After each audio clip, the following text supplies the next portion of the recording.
Je veux dire, c'est curieux que dans le monde, les gens du monde utilisent le mot péché originel ou alors fruit défendu pour caractériser le sexe. Et quand même, et que les personnes se disent non, mais c'est pas vrai, il y a quoi, pourquoi est-ce qu'on devrait appeler ça comme ça? Les gens disent que non, il y a quelque chose d'étrange. Expliquez-nous alors le serpent, la machin, tu. On continue donc on va comprendre. On dit, oui, oui, là, là. Mhm.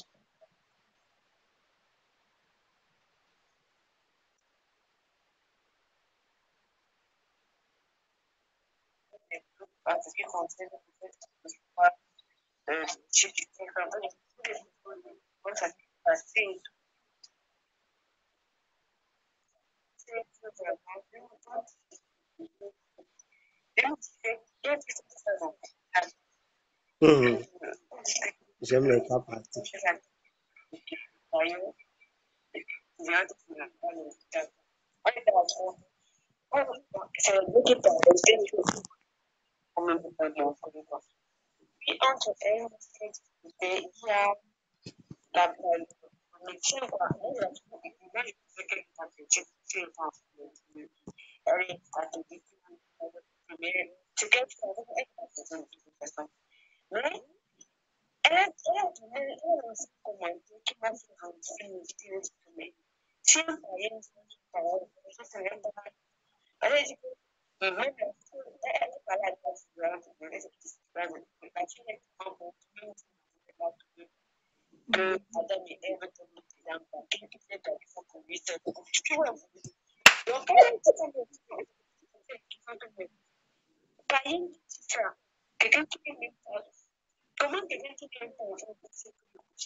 Le sexe. Voilà. Mhm.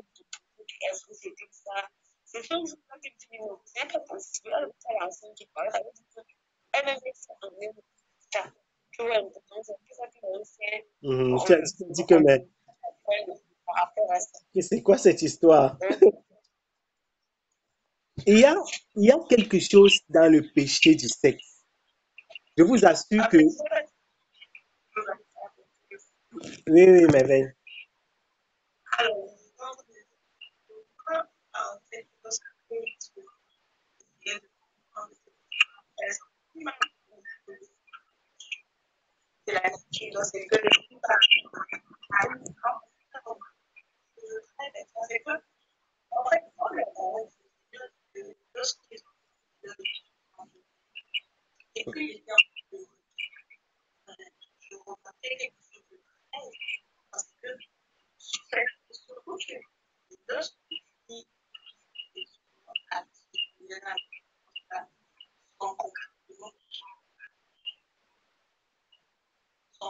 oui.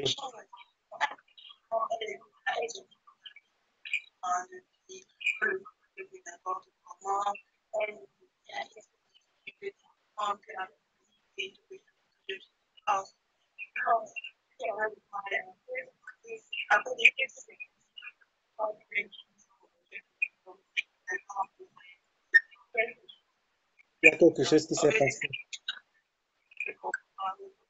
Mhm. Donc, mais en fait, fait allusion au fait que pour ceux qui n'ont pas bien écouté, c'est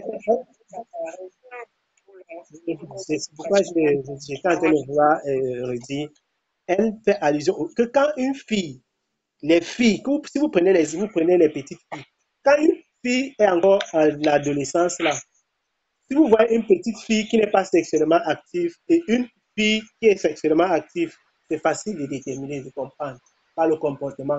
Parce que tu as effectivement l'impression que la fille qui est sexuellement active, c'est comme si ses yeux sont ouverts, quoi. C'est comme si elle a quelque chose de particulier, quelque chose en fait qui se dégage d'elle, qui effectivement donne de percevoir que non, celle-ci est sexuellement active. Et en fait, j'étais en train de dire, avant que Merveille ne parle, qu'il y a quelque chose qui est bizarre dans le péché sexuel. Je vous assure que les gens se cachent pour voler parce qu'ils n'ont pas peur qu'on les attrape. Mais les gens ne se cachent pas pour faire le sexe parce qu'ils ont peur qu'on les attrape. Parce qu'ils vont se déshabiller. Ce n'est pas seulement parce qu'ils ont peur qu'on les attrape, mais c'est parce qu'ils vont se déshabiller. C'est pourquoi même certains gens éteignent la lumière. Il y a une honte. Je vous dis que quand quelqu'un a volé même l'argent du peuple, il vous regarde dans les yeux comme ça. Attraper quelqu'un qui a couché avec la femme de quelqu'un, on les a attrapés sans calcul. Vous allez voir comment ils font. Ils font comme, il dit quelqu'un baisse sa tête, il se cache. S'il pouvait entrer dans son propre orteil et se cacher, il pouvait le faire. Il devait le faire. Si la personne pouvait vraiment disparaître, elle le ferait. Mais il faut voir comment il y a des bandits, on attrape quelqu'un, on dit que ceux-ci ont dévalisé une banque, ou alors ils ont stocké de l'argent, ou alors ce sont des coupeurs de route. Vous voyez le comportement même des bandits. Là, nous sommes en train de parler des choses et de la vie. Le comportement d'un bandit qui a volé de l'argent et de quelqu'un qu'on a attrapé en plein acte sexuel, ce n'est pas la même chose. Il y a une honte terrible dans le sexe. Tu te poses la question, mais c'est toujours le péché comme l'autre. Pourquoi dans le péché-ci, tu veux te cacher et disparaître? Qu'on dit que l'homme s'y a trompé sa femme. La femme s'y a trompé son mari. C'est incroyable. Il y a quelque chose dans le péché sexuel que même si tu fais comment, tu ne peux pas ignorer. Tu ne peux pas dire que non, je m'en fous de ça. Personne ne peut dire qu'il s'en fout du péché sexuel. En dehors des gens qui ont déjà vendu leur âme. Que non, il n'y a plus rien dans leur âme, là, c'est marqué au fer rouge. Oui. Sinon, c'est un péché. Les gens qui banalisent le péché sexuel, ils ne sont pas simples. C'est-à-dire leur âme. Non, ce n'est pas simple. C'est d'ailleurs la raison pour laquelle les prostituées se droguent. C'est pourquoi les prostituées se droguent. Les personnes, tu ne peux pas faire la prostitution étant une personne qui est saine d'esprit. C'est-à-dire, tu te déshabilles, tu marches dans la rue comme ça, là. Tu peux être saine d'esprit. Tu sois possédé d'un démon qui te donne, qui te met dans un second état quand tu accomplis cela, ou alors tu te drogues parce que pour que ton âme, pour que ta réflexion, tes pensées soient ailleurs, tu ne penses tu penses à tout sauf à la honte. Parce que sinon, une personne normale qui a toute sa tête ne peut pas se déshabiller et montrer sa nudité en route. C'est impossible. C'est vraiment impossible. Ça ne peut pas arriver. Il y a dans le péché sexuel quelque chose d'incroyable. La Bible déclare donc que leurs yeux se sont ouverts et qu'ils ont fait comment? Ils ont su qu'ils étaient nus. Donc Dieu les avait créés nus et ils n'avaient jamais su. Et tout à l'heure, j'ai posé la question de savoir pourquoi quand les yeux se sont ouverts, ils n'ont pas su qu'ils ont les dents. Ils ont su qu'ils sont nus. Les yeux se sont ouverts sur ce qui a servi. Leurs yeux se sont ouverts, ils ont su qu'ils ont nus, pas qu'ils ont les dents, parce que ce n'est pas la nourriture qu'ils ont mangée. C'est autre chose. La femme a trompé son mari. Elle a appris quelque chose quelque part. C'est ça l'adultère. La femme adultère, elle mange et elle essuie sa bouche. La femme a trompé son mari. Elle a dit que hey, la fête là, elle est partie voir son mari, que mince, on essaie un peu. Voilà ce qui s'est passé. Maintenant, regardons, on descend, on dit que verset 8, là nous sommes, on évolue. Ils entendirent la voix de l'Éternel, Dieu, qui se promenait dans le jardin au vent du jour. Et Adam et sa femme se cachaient de devant la face de l'Éternel Dieu, au milieu des arbres du jardin. Et l'Éternel Dieu appela Adam et lui dit, où es-tu? Vous constatez que Dieu n'a pas appelé Adam et Ève. Il a appelé Adam. Dieu appelle celui qu'il avait nommé, celui qui avait reçu l'autorité. Quand ça se gâte dans une maison, c'est l'homme que Dieu va appeler, parce que c'est lui le responsable. Dieu a appelé Adam. Où es-tu? Et il répondit, j'ai entendu ta voix dans le jardin et j'ai craint. Vous voyez, la Bible déclare dans le livre de Jean, je fais les petits sauts comme ça pour coller, pour qu'on reste, on ne soit pas édifié seulement sur le péché originel. La Bible déclare dans le livre de Jean, le Seigneur dit par la bouche de son apôtre, le prophète Jean, que l'amour parfait fait comment? Bannir la crainte. L'amour parfait bannit la crainte. Dans ce verset, on dit que qu'est-ce que Adam a dit? Il dit qu'il a craint. Dans d'autres versions, on dit qu'il a eu peur. Et certainement, c'est la première fois que Adam a peur de Dieu. Lorsque tu n'as rien fait de mal, tu ne peux pas avoir peur. Et je parle là pour notre vie. La Bible déclare que si ton cœur ne te reproche de rien, alors tu n'as pas à avoir peur. Mais si ton cœur te reproche, tu dois te repentir. La Bible déclare, et dernièrement j'ai fait un post par rapport à cela, Dieu est plus grand que notre cœur. Lorsque ton cœur te reproche, tu te repens parce qu'il y a quelque chose dans ton cœur justement qui t'amène à te reprocher. Ici, le cœur d'Adam est en train de lui reprocher son acte. Et à cause du fait qu'ils se sont rendus compte qu'ils sont nus, ils ont directement couru pour trouver la solution. Ils ont essayé d'attacher quelque chose, de se faire quelques habits à leur forme, même si c'était les caleçons. Ils se sont cachés, ils ont fini d'attacher les habits là, et ils se sont cachés. Et quand ils se sont cachés, à partir de ce moment, l'homme a honte, l'homme a peur, etc.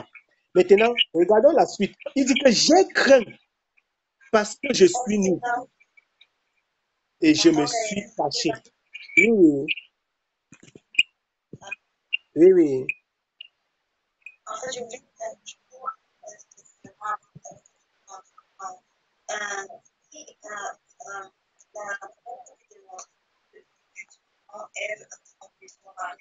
mais quand dans le verset, quand dans le chapitre 30,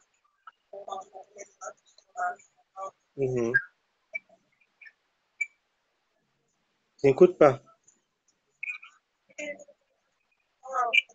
En fait, non, c'est que les propositions sont moi,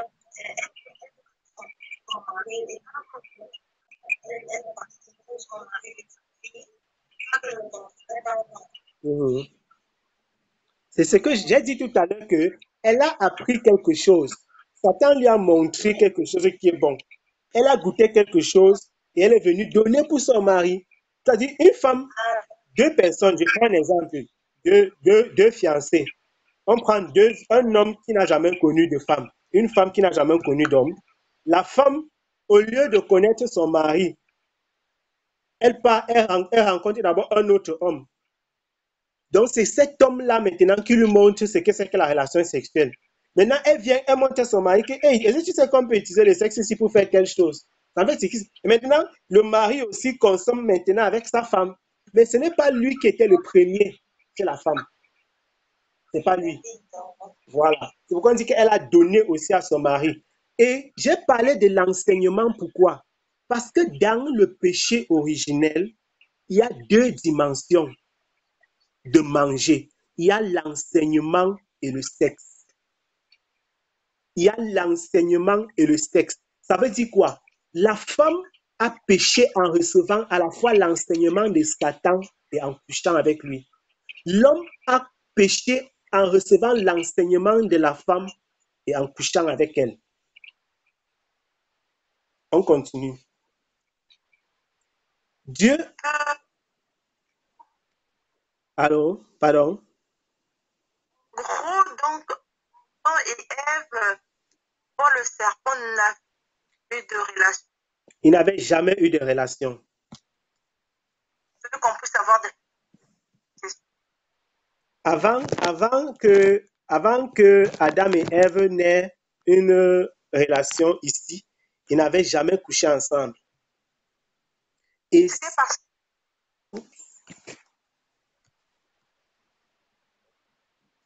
tu dis? hein? La connexion est très instable. On n'arrive pas à écouter, ma soeur. Tu m'écoutes? Bon, actuellement, j'écoute. Est-ce que tu peux reprendre ce que tu as dit? En fait, est-ce que au départ, Oui. Dieu avait la femme d'avoir des relations sexuelles ou pas? Naturellement, Dieu avait prévu, certainement. Maintenant, il faut savoir que si Dieu avait prévu que la femme devait avoir des relations sexuelles avec son mari, il n'était pas indiqué que la femme aille avoir ses relations sexuelles avec quelqu'un d'autre avant de venir voir son mari. C'est-à-dire, c'est Dieu qui, le moment opportun, devait montrer à la femme et à l'homme à quoi est-ce que ça devait servir le sexe qu'il avait, parce que certainement le sexe, c'était un organe normal. C'est un organe à la fois de reproduction, mais en même temps un organe d'épuration. Le sexe, c'est par exemple aux urines. Donc, c'est pour dire que normalement, l'homme et la femme avaient un sexe, mais qui les servait à autre chose. Donc, ils ne connaissaient pas l'autre aspect du sexe là. Je ne sais pas si tu me suis, Master. C'est bon. Oui, donc ils avaient un sexe qu'ils utilisaient pour faire quelque chose. Déjà, ce sexe qui a double fonction, c'est-à-dire l'homme qui urinait avec son sexe, je ne sais pas s'ils imaginaient que, en dehors de pisser là, il y a encore autre chose qu'on peut faire avec. Donc, il avait pas, il ne pensait pas en fait à ça. La femme non plus. Mais certainement Dieu avait un plan par rapport à cela. Mais bon, le plan de Dieu est souverain. Il avait choisi clairement comment les choses vont se passer. Parce que si on va plus loin, on va se rendre compte quand même qu'il y a quand même c'est quand même l'un des rares organes qui joue autant de fonctions. C'est quand même, il faut dire, quand je dis autant de fonctions, c'est que d'autres organes peuvent jouer plusieurs fonctions. Mais l'œil, par exemple, voit seulement, en dehors de voir, ça ne fait pas autre chose. Donc, nous savons que quand un homme naît, son sexe lui sert à autre chose avant le moment où il va commencer à utiliser ça pour les relations sexuelles. De la même chose, de la même façon aussi chez la femme. Et tout ça, c'est pas anodin. Maintenant, pour avancer, on dit, pour avancer un peu, la Bible déclare ceci que il a répondu que j'ai entendu ta voix, j'ai craint parce que je suis nu et je me suis caché. Et Dieu dit, qui t'a montré que tu es nu? Alors, que les gens disaient que ton œil va t'ouvrir, son troisième œil, le sectaire. As-tu mangé de l'arbre dont je t'avais ordonné de ne pas manger? C'est pourquoi je vous ai parlé de la dimension de l'enseignement. Que dans le péché originel, il y a deux dimensions. La dimension de l'enseignement et la dimension du sexe. As-tu mangé? Parce que Dieu, au départ, avait interdit à l'homme de parler avec l'arbre de la connaissance du bien et du mal, c'est-à-dire avec l'ennemi. Il ne devait pas lui adresser la parole. Il ne devait pas recevoir son enseignement, car dans son enseignement, il y avait le péché, la séduction. Donc l'homme ne devait pas écouter l'ennemi, mais il pouvait recevoir l'enseignement de Jésus-Christ, l'arbre de la vie. Maintenant, plus tard, sa femme va recevoir non seulement l'enseignement de Satan, c'est-à-dire être séduite par les paroles, mais en même temps, elle va coucher. L'homme va écouter la femme et recevoir l'enseignement de la femme, ce qui est grave. C'est pourquoi il y a quelque chose de caché d'ailleurs dans ce livre de Genèse. La Bible déclare, Paul dit que je ne permets pas à la femme d'enseigner. On dit que c'est Paul, c'est Paul. C'est que d'abord les gens ne comprennent même pas ni la pensée de Dieu. C'est comme l'apôtre Paul dit qu'ils ne savaient ni ce qu'ils disent. Bref, ils disent que, voilà, Paul dit que quoi? Ils veulent être docteurs, mais ils ne comprennent pas ce qu'ils disent. Dès le commencement, Dieu avait donné l'enseignement à l'homme. Et Satan est parti tromper la femme justement parce que c'est le vase faible.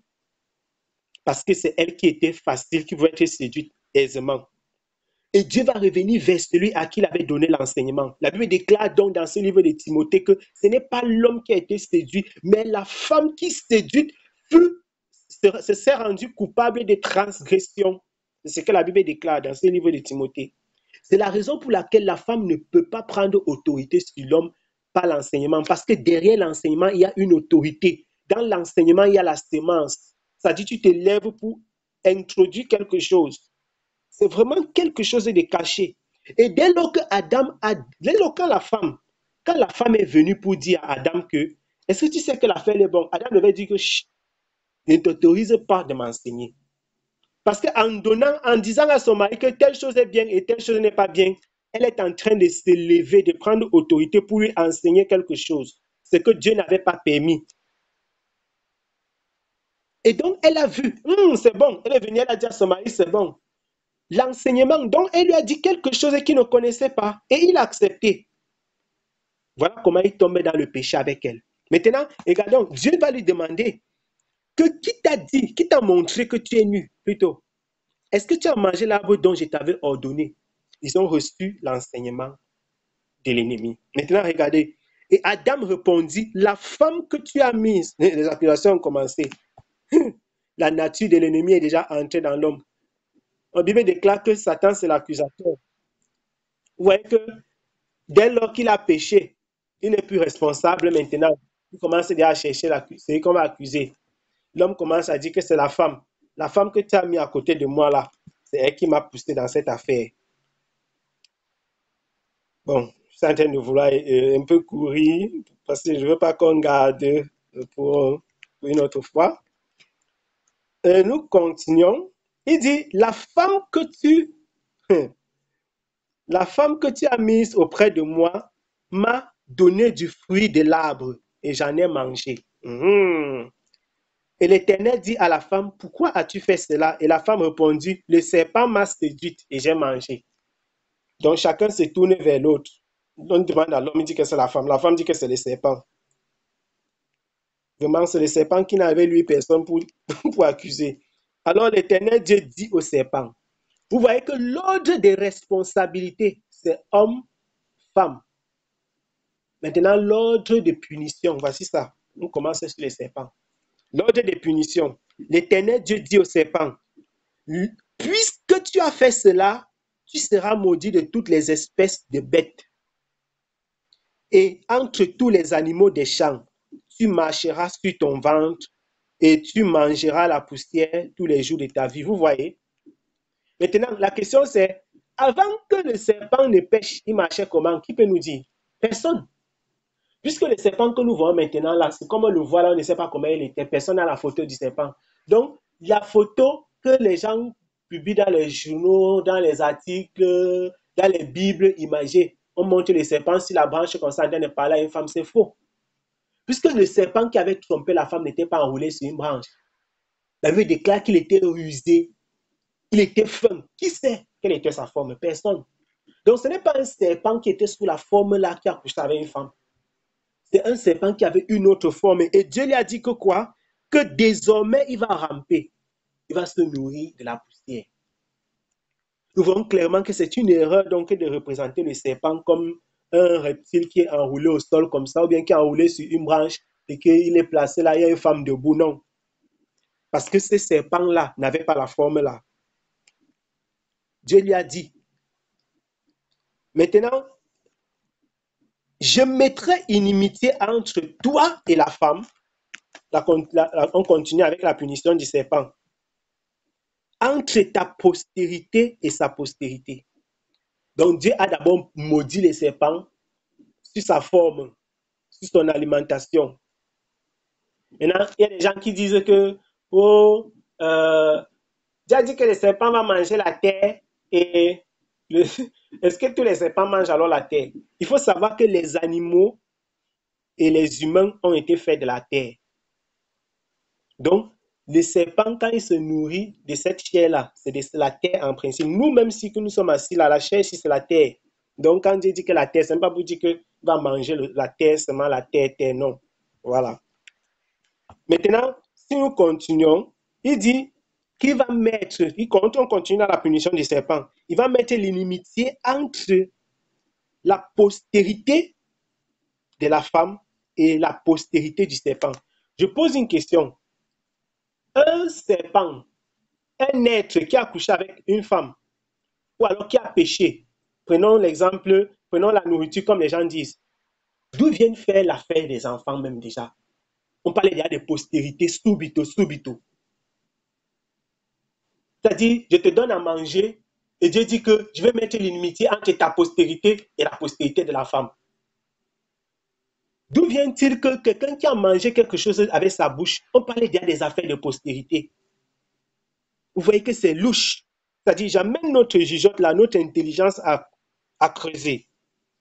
Et on continue. Il dit, celle-ci écrasera ta tête et tu la blesseras au talon. Ça, c'est Jésus-Christ. La postérité de la femme, c'est Jésus-Christ. On dit que la postérité, quand il dit celle-ci, ça veut dire la postérité de la femme. Celle-ci t'écrasera la tête et tu la blesseras au talon. Donc la postérité de la femme qui écrase la tête du serpent, c'est Jésus-Christ. La Bible déclare qu'il a reçu le nom au-dessus de tout nom. Tout genou fléchira lorsqu'on parlera de l'agneau. La Bible déclare dans la lettre de Paul aux Colossiens qu'il a fait quoi? Il a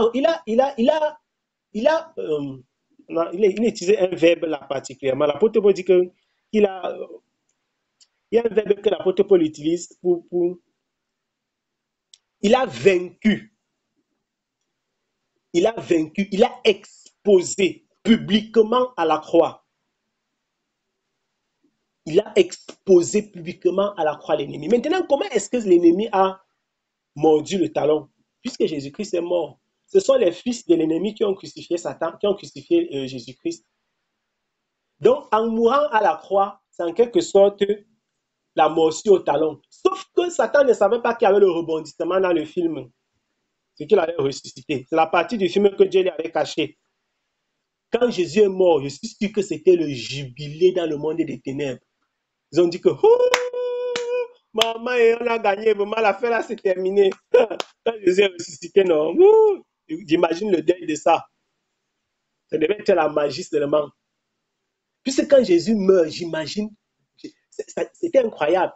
Elle lui déclare qu'à la croix, il les a amenés comme ça. Quand Jésus est monté à la croix, il a appelé les principautés, les dominations et tout ça. Il les a amenés, il les a regroupés comme ça. Il les a livrés en public spectacle. Et quand Christ meurt donc à la croix, il a brisé la puissance du monde et des ténèbres. C'est un peu comme, vous voyez, c'est comme, je vais prendre juste une image. C'est un peu comme quand tu sais que tu as la force. Tu es en train de bagarrer avec quelqu'un. Tu laisses, il te tape, il dépense toute son énergie jusqu'il n'a même plus l'énergie. Alors que toi, tu sais que tu as le regain d'énergie, tu vas rebondir. Tu le laisses, il fait jusqu'à il s'épuise. Il tombe de lui-même parce que sa force est entièrement terminée, il tombe de lui-même. Maintenant, toi, tu te relèves. C'est un peu ce qui s'est passé. C'est-à-dire l'ennemi était convaincu d'avoir gagné cette affaire. Pourtant, c'est lui qu'on était en train de vaincre.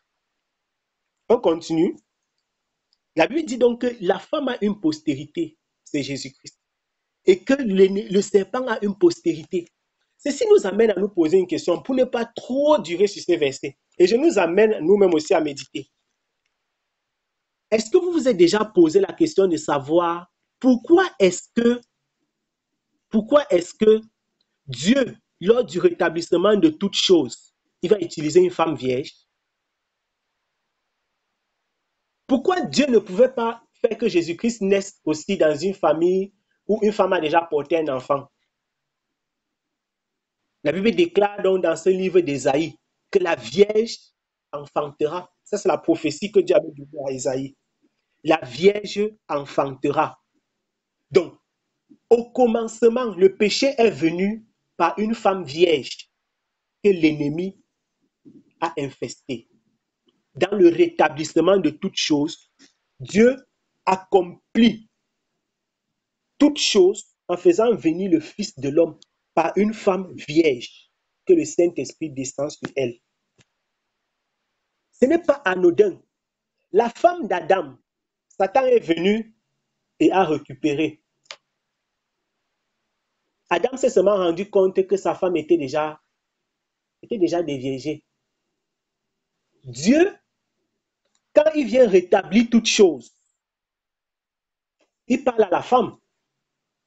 C'est ça, non?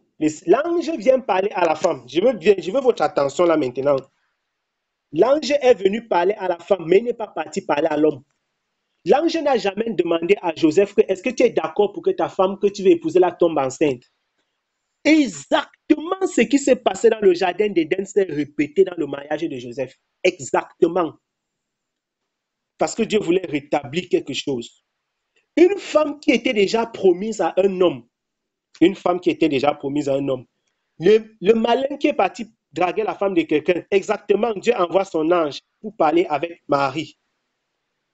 Maintenant, le Saint-Esprit est descendu sur Marie. De la même façon, la femme a couché avec l'ennemi là-bas, avec le serpent là-bas. Maintenant, le mari vient seulement constater. De la même façon, Joseph aussi est seulement venu constater.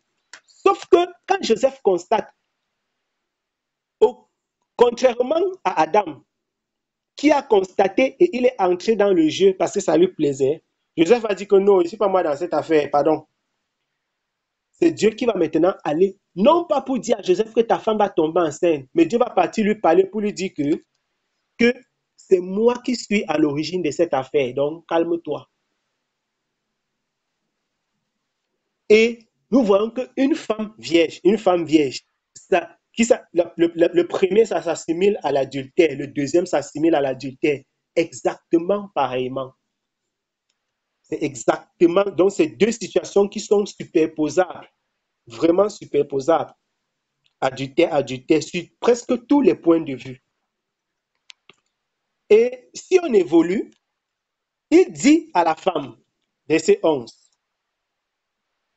j'augmenterai beaucoup ta peine et ta grossesse, et tu enfanteras des enfants avec douleur. Tes désirs se tourneront vers ton mari et il dominera sur toi. La question c'est, comment tu peux manger les pommes et Dieu te parlait de la grossesse? C'est-à-dire, voilà les choses simples, les questions basiques qu'il faut se poser. Comment une femme, on nous dit qu'ils ont mangé les fruits. Maintenant, Dieu a dit au serpent que entre ta postérité et la postérité de la femme, ce sera la guerre. Il vient encore, il dit à la femme que je vais augmenter la douleur de tes grossesses. Mais c'est quoi cette histoire? Que derrière un péché, Dieu parle seulement grossesse, enfant. Question. Oui.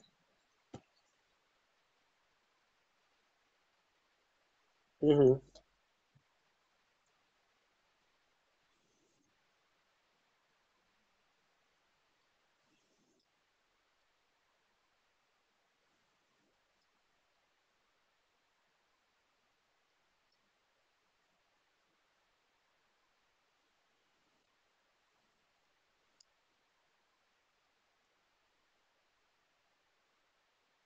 Mhm.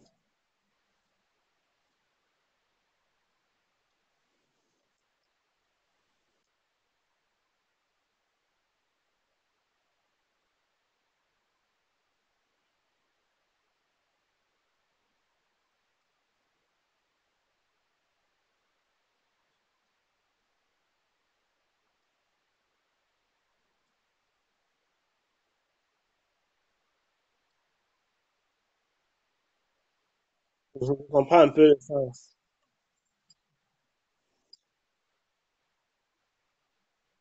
Mhm. On ne passe plus rien.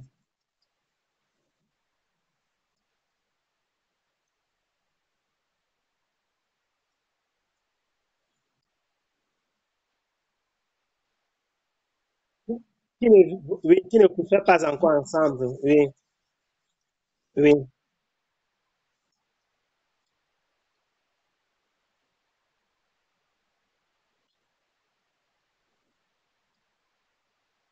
Mhm. Oui, oui, ça arrive. Oui,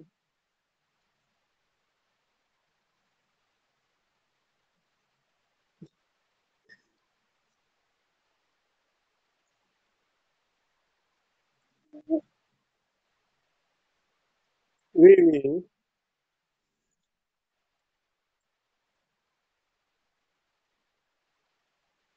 Cette comparaison tient la route, effectivement. Ça, ça, ça tient la route.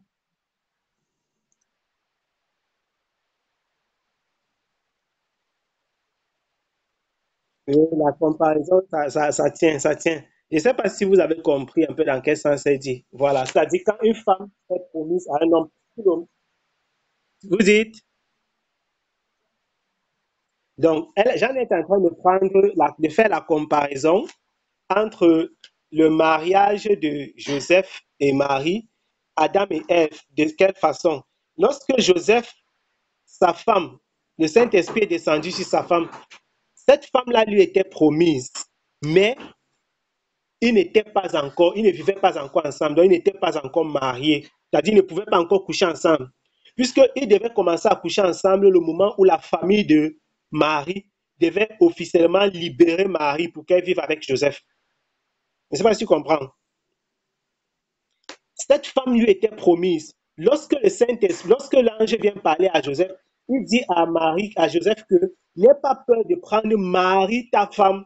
Donc Marie était normalement la femme de Joseph, mais ils ne vivaient pas encore ensemble, ils ne couchaient pas encore ensemble. Pourquoi? Parce que la famille n'avait pas encore libéré Marie, n'avait pas encore officiellement donné Marie à Joseph.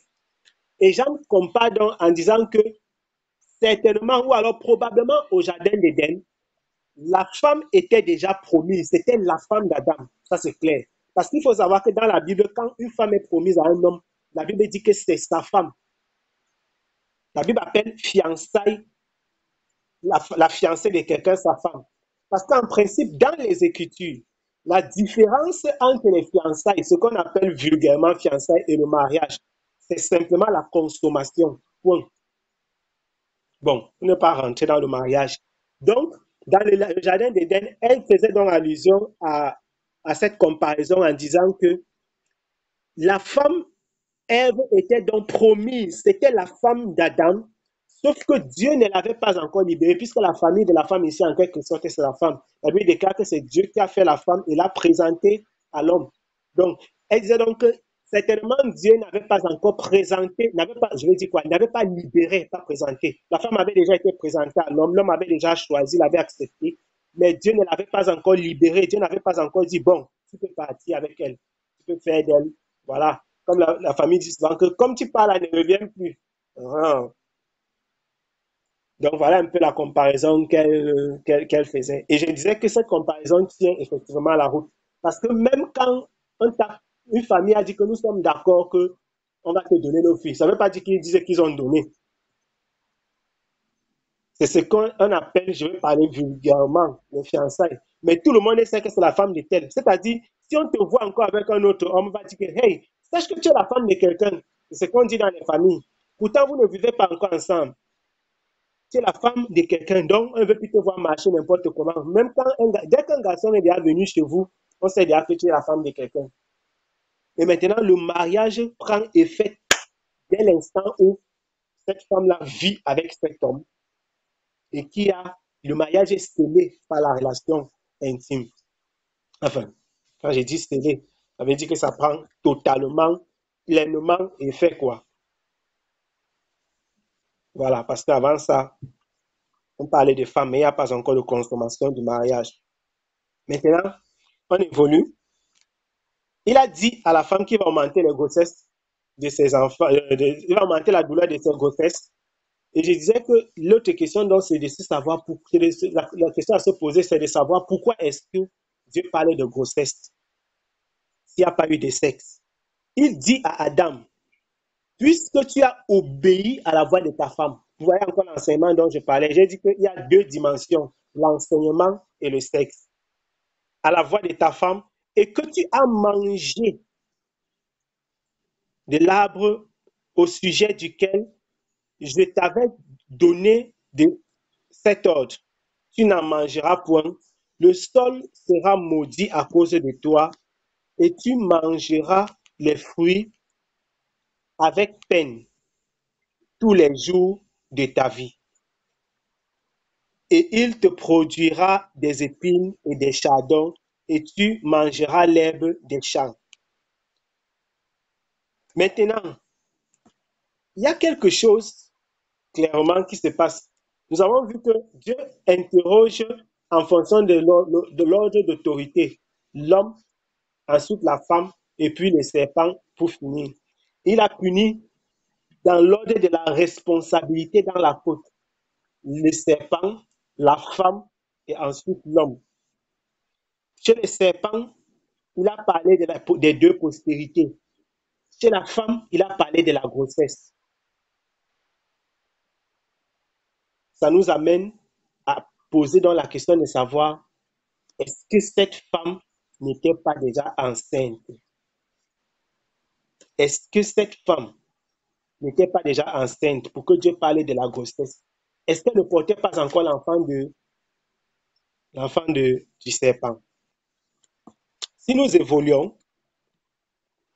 évoluons au verset 4, le chapitre 4, verset 1, c'est ici qu'il y a souvent beaucoup de problèmes, beaucoup de... Voilà. On lit, je lis. Or, Adam connut Ève, sa femme, et elle conçut et enfanta Caïn. Acquisition. Et elle dit, j'ai acquis un homme avec l'aide de l'Éternel. Elle enfanta encore son frère Abel, et Abel fut berger, et Caïn fut laboureur. La Bible déclare que Adam a connu sa femme. Quand la Bible dit que connaître, ça veut dire que coucher. Donc Adam a couché avec sa femme. On dit qu'elle a accouché combien de fois? 2 fois. Elle a accouché Caïn et elle a accouché Abel. Je reprends. Adam a connu sa femme et elle a accouché Caïn. Elle a encore accouché Abel. Je dis donc que Ève était enceinte d'une grossesse gémellaire. J'explique pourquoi. Si on continue dans le chapitre 4, pour prouver que ces deux enfants-ci sont nés de la même grossesse, lisons le verset 25 du chapitre 4. Verset 25 du chapitre 4. Pour prouver en fait que Ève était enceinte d'une grossesse gemellaire. Voici ce que le verset 25 dit. Adam connut encore sa femme et elle enfanta d'un fils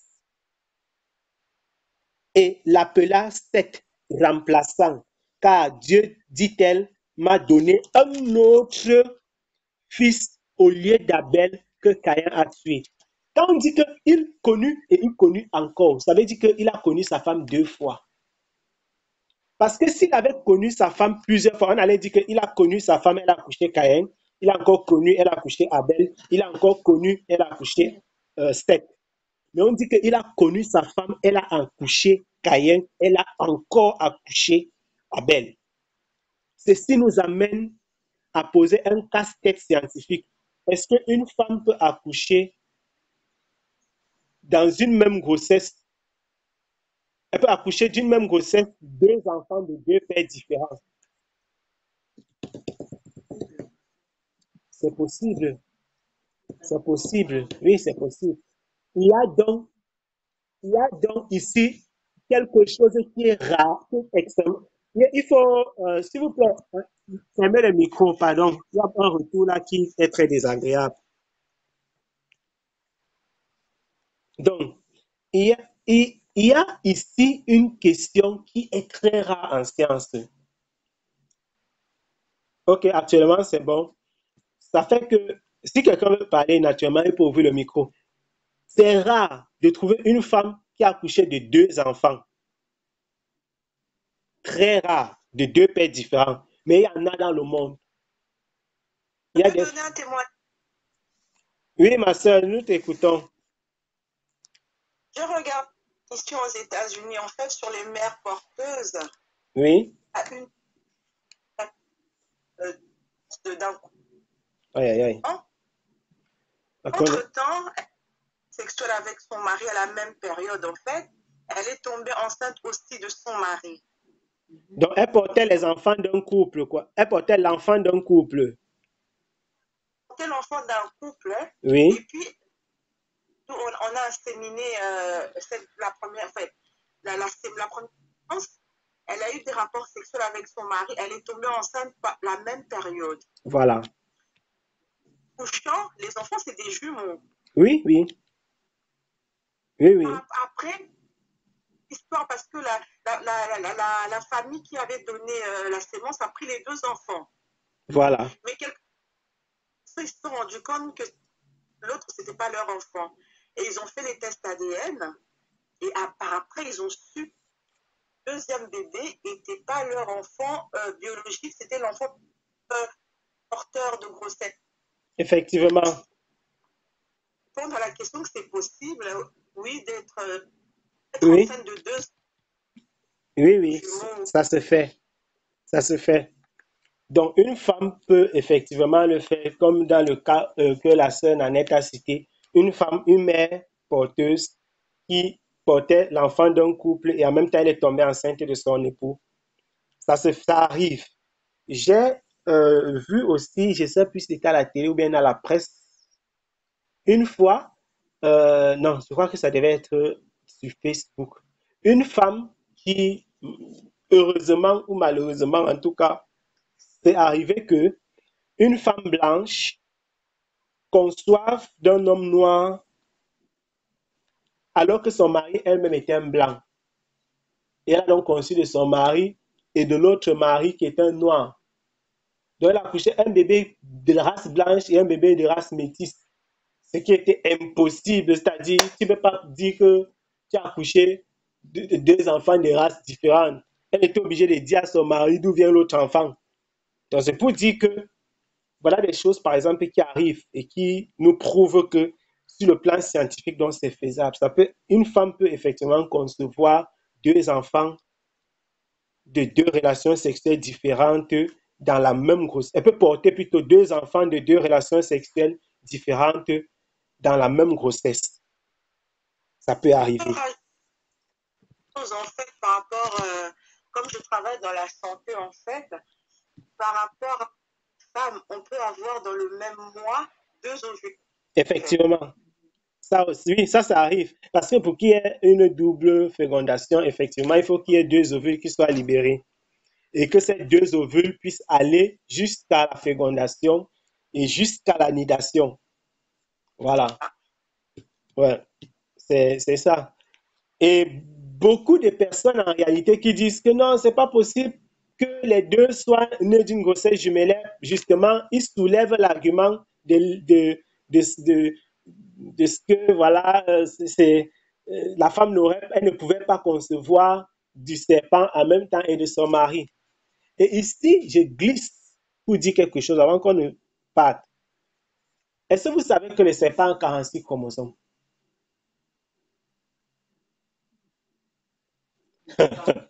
Le serpent a 46 chromosomes exactement comme un homme.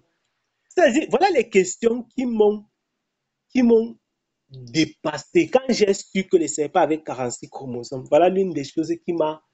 J'ai dit, waouh, c'est incroyable, tout simplement. Le serpent a 46 chromosomes comme un homme. 2N.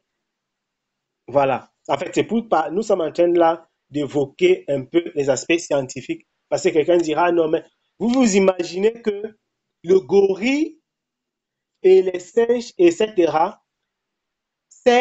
qui sont des tétrapèdes comme l'homme, enfin, bipèdes, mais en même temps qui se lèvent sur leurs deux pieds. Voilà. Comme l'homme. Ils ont 44 et 48. C'est-à-dire, si vous prenez le chimpanzé, les singes et autres, vous essayez de faire une observation au niveau de le karyotype, voir même la forme des chromosomes et tout ça. Vous allez voir que généralement au niveau du nombre des chromosomes, la plupart d'entre eux ont 44 ou 48. Vous allez difficilement trouver 46. Je n'en ai pas trouvé en tout cas. J'ai essayé de faire rapidement. Mais je suis parti chercher pour le serpent parce que, vous savez, quand tu étudies la parole de Dieu et que tu as un doute avec ton esprit de la science, tu as envie de mettre Dieu, de dire à Dieu que cette affaire-là n'est pas vraie. Le jour où, donc, quand je suis parti, j'ai vu pour le serpent, j'ai vu que c'était 46. J'ai dit que, ça va, Dieu m'a gagné.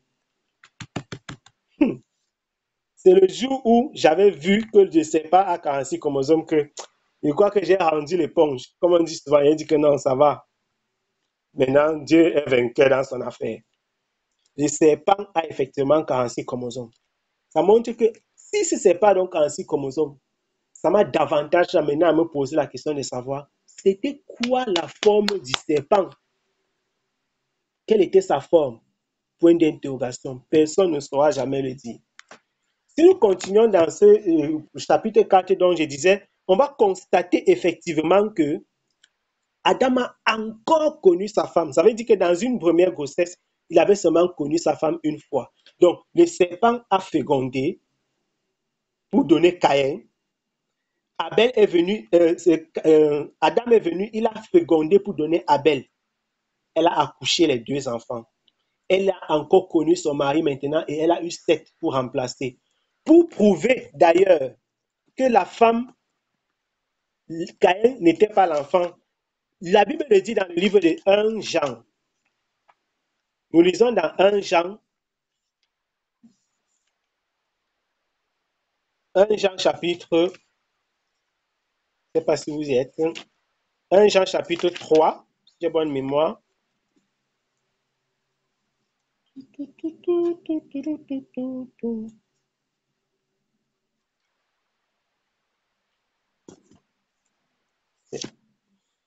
Ah. 1 Jean 1, chapitre 3, 1 Jean chapitre 3. 1 Jean 1, chapitre 3 plutôt. 1 Jean chapitre 3. Merci. 1 Jean chapitre 3. 1 Jean chapitre 3. Verset 12. 12. 12. Attendez. 12.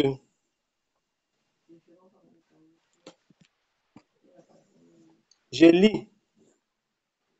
Si vous y êtes. Ne faisons point comme Caïn, qui était du malin et qui tua son frère. Et pourquoi le tua-t-il? Parce que ses œuvres étaient mauvaises et que celles de son frère étaient justes. La Bible déclare que Caïn était du malin. Comment tu peux être du malin? C'est très étonnant, cette expression, était du malin. Dans d'autres versions, on va certainement utiliser d'autres mots pour je vais dire quoi, exprimer cela. Il était, la Bible déclare que Caïn était du malin. Je n'écoute pas très bien. Dans ta version, on dit appartenait au diable. Dans une autre version, on dit appartenait au diable. Donc, Caïn était du malin, appartenait au diable. On va lire, avant de continuer, dans Matthieu chapitre 13, quelque chose qui se passe. Une parabole que le Seigneur nous a donnée là-bas, dans Matthieu chapitre 13.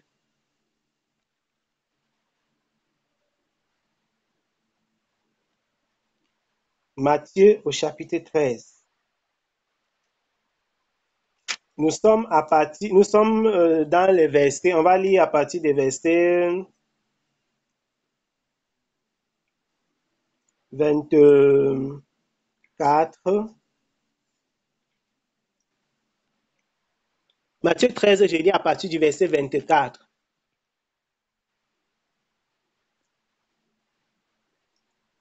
Matthieu chapitre 13, nous lisons à partir du verset 24.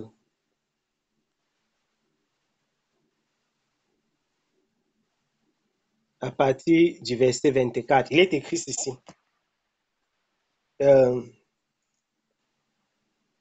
Jésus leur proposa une autre parabole en disant, le royaume des cieux est semblable à un homme qui avait sémé une bonne sémence dans son champ.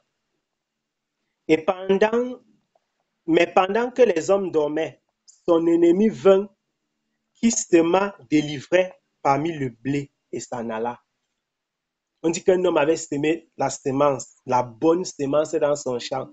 Et son ennemi est venu sémer l'ivraie. Et après que la sémence eut poussé et qu'elle eut produit du fruit, l'ivraie parut aussi. Alors les serviteurs du père de famille lui vinrent dire, Seigneur, n'as-tu pas semé une bonne sémence dans ton champ? D'où vient encore donc qui est délivré? Seigneur, chacun de vous a compris. Et il leur dit, c'est un ennemi qui a fait cela. Et les serviteurs lui répondirent, veux-tu donc que nous allions l'accueillir? Il dit non, de peur qu'en cueillant l'ivraie, vous n'arrachiez le froment en même temps. Laissez-les croître tous les deux ensemble jusqu'à la moisson. Et au temps de la moisson, je dirai au moissonneur, cueillez premièrement l'ivraie et la liez en faisceau pour la brûler, mais assemblez le froment dans mon grenier. Amen. Ici, on sait clairement que l'ivraie et la bonne semence sont deux natures différentes. La Bible nous dit que l'homme, il avait semé le bon grain. Il savait que non, j'ai le bon grain dans mon champ. Après, on dit que, hey, voilà maintenant qu'il y a aussi l'ivraie. Il dit que c'est son ennemi qui avait semé. C'est-à-dire, soit on accepte la parabole-ci telle qu'elle se présente de façon simple, soit on va chercher les contours. Et la parabole-ci, exactement, c'est ce qui s'est passé dans le livre de Genèse. Dieu avait placé l'homme et la femme. Après, subitement, on voit Caïn apparaître au milieu, parmi les enfants. Voici maintenant Caïn et Abel. Maintenant, Caïn et Abel sont des ennemis. Vous voyez, de génération en génération maintenant, on voit la perpétuité de ceux qui descendent de Caïn et la perpétuité de ceux qui descendent d'Adam plutôt. Donc, c'est quelque chose d'assez... Et puis, donc, on va terminer par en regardant la postérité. Dans ce Genèse chapitre 4, dans Genèse chapitre 4 que nous avons lu partiellement tout à l'heure, il y a donc quand même quelque chose d'assez étonnant. On dit dans Genèse chapitre 4,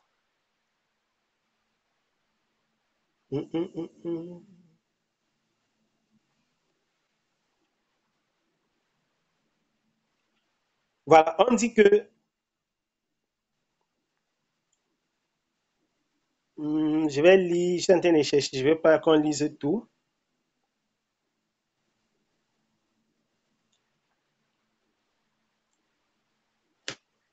Je vais lire à partir du verset, dans Genèse chapitre 4, je vais lire à partir du verset 16. On dit que quoi? Caïn sortit de devant l'Éternel et habita au pays de Nod, à l'orient d'Éden. Puis Caïn connut sa femme, qui conçut et enfanta Enoch. Or, il construisit une ville qu'il appela Enoch du nom de son fils. Déjà, il donne les noms de villes, leur propre nom, le nom de villes. Il y a des caractères, en fait, si vous étudiez la descendance, on dit puis Irad naquit à Enoch, et Irad engendra Mehushaël, et Mehushaël engendra, ça c'est comme ça quoi, la postérité de Caïn. Dans ce texte, on va citer la postérité de Caïn, les descendants de génération en génération. Et vous allez voir que c'est dans cette génération, c'est dans cette famille-ci que la polygamie est née. Les mecs qui étaient un descendant de Caïn, c'est lui qui est venu avec la polygamie. C'est eux qui sont venus avec beaucoup de choses, l'ingénierie, la forgerie, je ne sais pas si j'avais dit ça, les forgerons qui forgent le fait. Ils sont venus avec beaucoup de choses, la connaissance, les bâtisseurs. Vous savez que les francs-maçons savaient commencer la maçonnerie. Les bâtisseurs, c'est eux. Donc la science, les choses, la recherche, les choses comme ça. C'est dans cette famille-ci que c'est venu. Si vous lisez, vous allez voir que c'était des grands quoi. Voilà. Maintenant, c'est quand on a fini depuis le verset 16, en descendant jusqu'au verset 23. Après le verset 23, après le verset 24, c'est à ce moment-là qu'on lit maintenant le verset 25 que nous avons lu tout à l'heure, qu'Adam a encore connu sa femme et elle a enfanté Seth.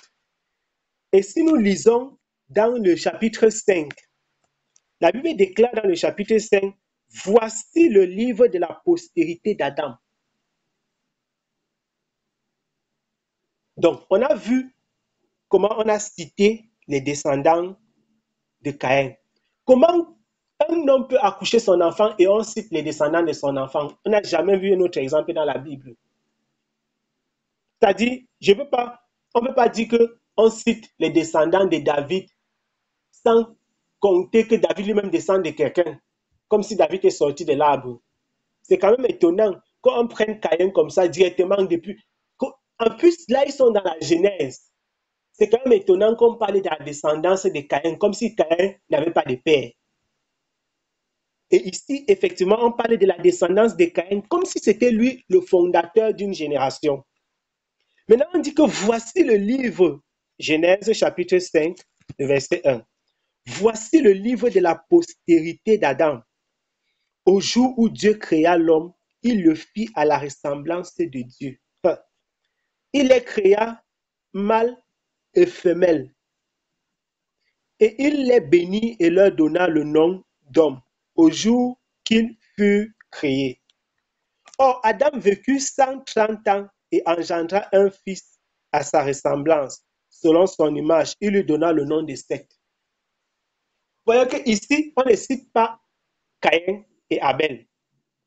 Mais on peut comprendre pourquoi on ne cite pas Abel, parce que le verset 25, plus haut, nous a dit que Seth est le remplaçant d'Abel.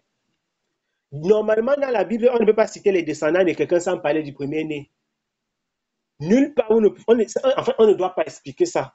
On ne peut pas expliquer le fait que le Saint-Esprit ne peut pas commettre une erreur pareille. C'est-à-dire que quelqu'un accouche 2 enfants, après tu pas citer 7, et tu dis que tu ne cites pas le premier-né de tout. Si Caïn était le fils d'Adam, Dieu devait nous préciser ça ici.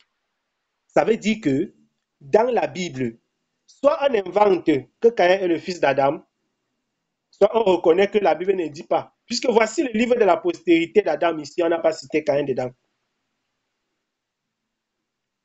C'est étonnant, c'est surprenant, c'est déconcertant, mais c'est la vérité.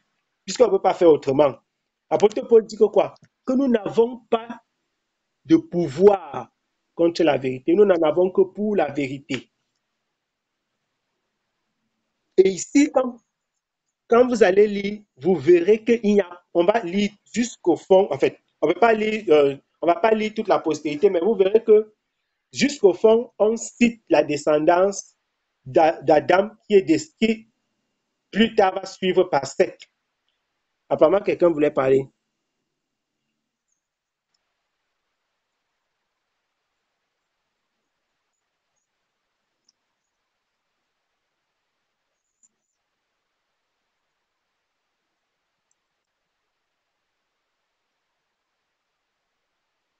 de tout. Mhm.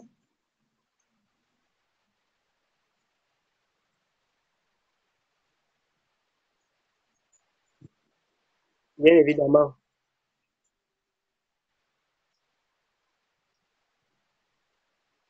Bien évidemment.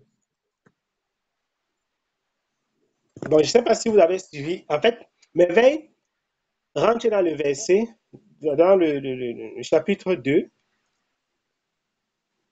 lorsque Adam, lorsque Adam a donné,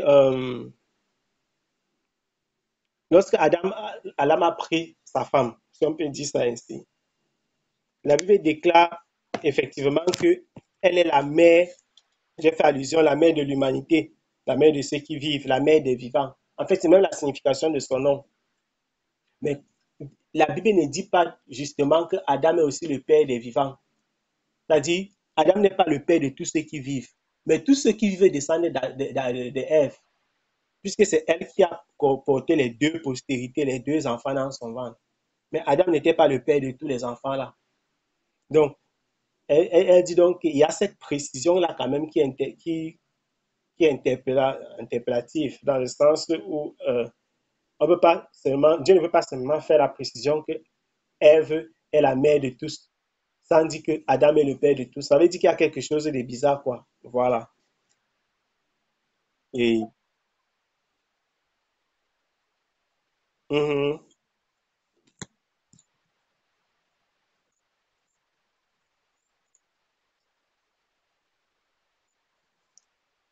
Tu dis,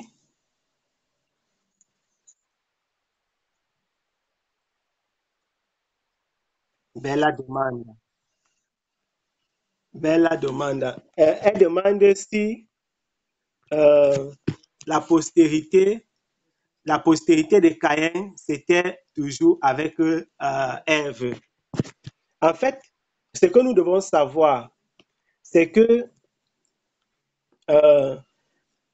quand on parle de la postérité, quand on parle des enfants, on n'a pas cité les filles, parce que Adam a eu des filles. On n'a pas cité les filles.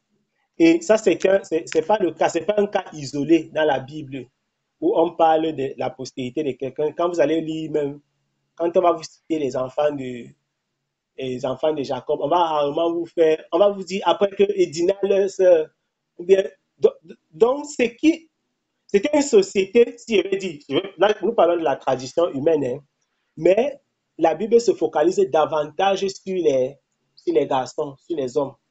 Quand on dit par exemple que Adam a engendré, que Seth par exemple, si nous lisons, on dit que Seth a engendré, je vais lire, Adam a eu un fils, il s'appelait Seth. On dit que, bon, Seth lui-même a engendré des fils et des filles. Vous voyez qu'on va lui donner le nom du fils, c'est-à-dire le fils héritier, si je peux dire ça ainsi, par la suite.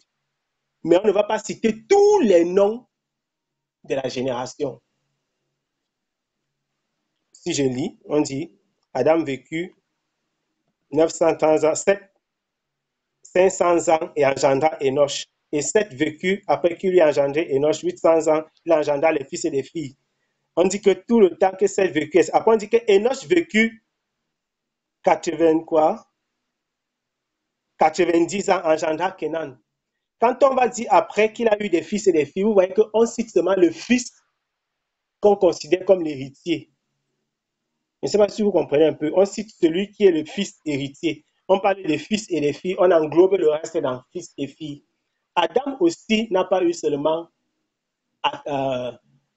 sept, il a eu des filles aussi. Et Caïn a certainement pris parmi les filles de son père une femme pour épouse. Quand il dit de son père, celui qui était comme son père, une femme pour épouse. Et dans le livre de Genèse, ce n'est pas le seul qui a épousé sa sœur. Abraham même a épousé sa sœur. Et si on considère la distance qu'il y a entre Caïn et Abraham, à cette époque-là, c'était tout à fait normal que quelqu'un puisse épouser sa sœur. C'était tout à fait normal que quelqu'un puisse épouser sa sœur. Ce n'est pas la suite. Lorsque Dieu va donner la loi au peuple d'Israël, qui va dire que bon, maintenant, c'est interdit. Un homme ne peut plus épouser sa sœur. Et Dieu va donc donner les délimitations. Tu ne peux pas épouser tel, tu ne peux pas épouser tel, tu peux avoir la nudité de tel, ainsi de suite. Donc, ce n'est pas que Caïn a eu des enfants avec sa propre mère, mais il a eu des enfants avec une fille qui est née de sa mère. Voilà. Mais la Bible ne cite pas tous les enfants, ne cite pas toutes les filles, puisqu'on s'attarde particulièrement sur l'héritier. Quand la Bible parle de Seth, c'est pas que c'est pas que Adam et Ève ont eu seulement Seth après. Ils ont aussi des fils et encore des filles. Pas seulement Seth. Tu dis?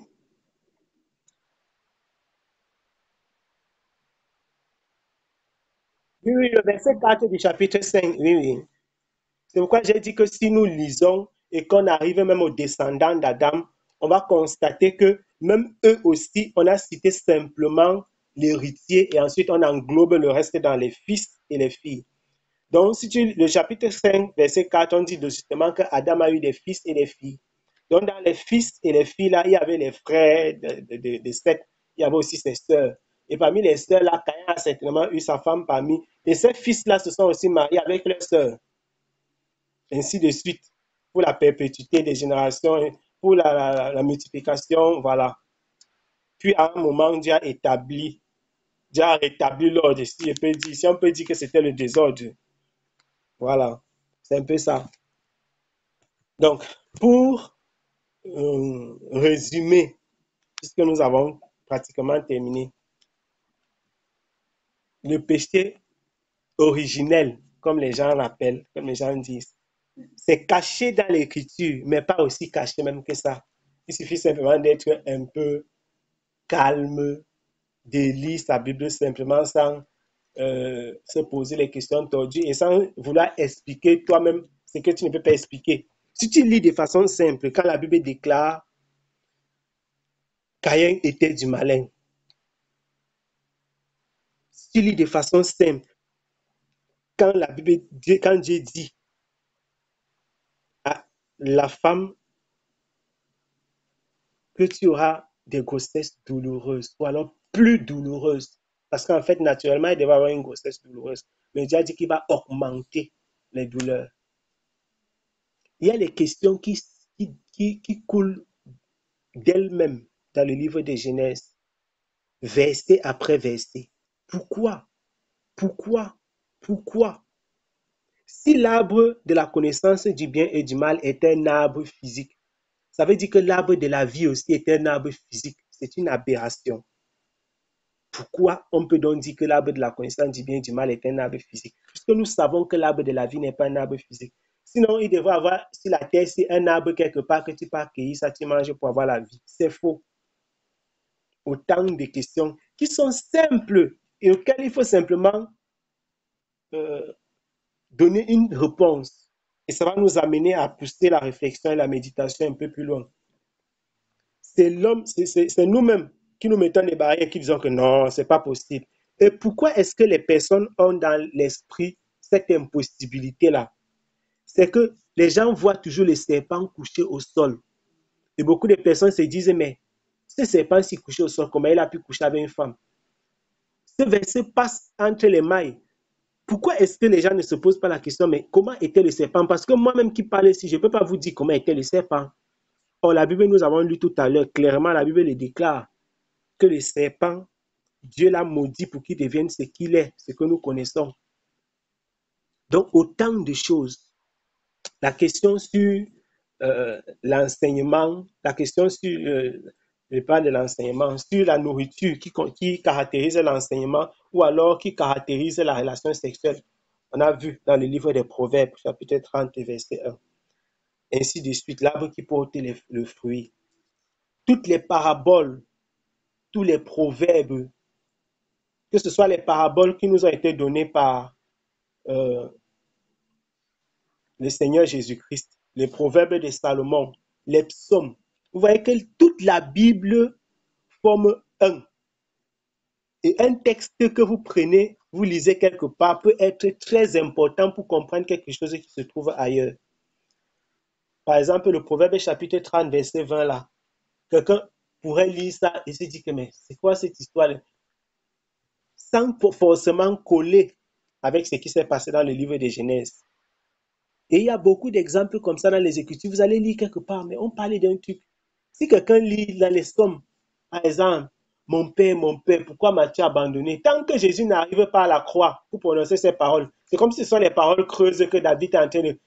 Quelqu'un va dire, mais c'est David, si Satan ne tient pas, il parlait de quoi que mon Père, pourquoi le Père de David l'a abandonné? Pourtant, c'est une prophétie. Dans la Bible, quand nous lisons les textes, même quand on ne comprend pas certains textes, si le Seigneur nous fait grâce, on va exactement examiner et voir quelle est la raison pour laquelle Dieu avait dit telle chose à telle personne. Il y avait un but, il y avait une raison, ça avait un sens. Lorsque Jean dit dans 1 Jean chapitre 3, verset 12, que nous ne devons pas être comme Caïn qui était du malin et qui a tué son frère. Quelqu'un peut dire, mais Jean, il sort d'où avec cette histoire? Il a un problème avec Caïn. Pourquoi il parlait de Caïn, que Caïn était du malin et qu'il a tué son frère? Pourtant, si on colle les morceaux, on colle,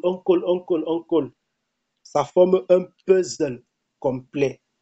Et ce qui se dessine, ce qui se dessine simplement et clairement, c'est que le péché originel, comme les gens l'appellent, ça ne pouvait pas être la nourriture qu'on mange. Ça ne pouvait pas être la pomme, ou bien je sais pas, la pêche ou quoi d'autre. Ça ne pouvait pas être quelque chose qu'on mange. C'était la relation sexuelle.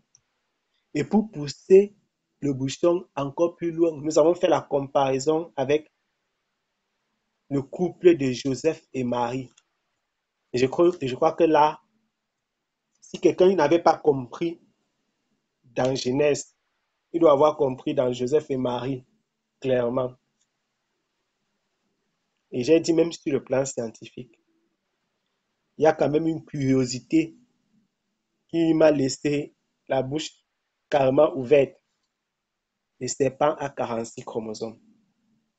On ne peut pas s'opposer à des choses pareilles quand on les découvre. On peut simplement dire que Dieu a de l'avance sur nous, beaucoup d'avance. Et il y a encore certainement plein de mystères dans les Écritures qu'il y a à découvrir. Plein.